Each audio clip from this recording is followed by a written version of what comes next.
Good morning everyone, আমার চ্যানেলে আপনাদেরকে স্বাগত জানাই। সময়ের পরীক্ষা।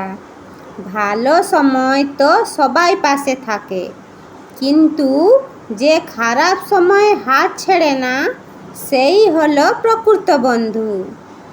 সব সম্পর্ক জন্মসূত্রে পাওয়া যায়, কিন্তু বন্ধুত্ব হলো এমন এক সম্পর্ক যা আমরা নিজেরা পছন্দ করে বেছে নেই।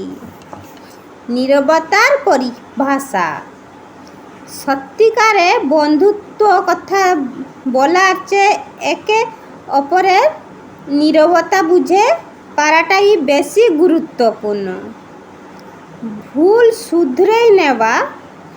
বন্ধু মানে হলো আপনি যখন ভুল পথে চলেন তখন শক্ত হাতে আপনাকে থামিয়ে নেওয়াটাই হলো আসল বন্ধু। Thank you for watching. Bye bye. Please comment.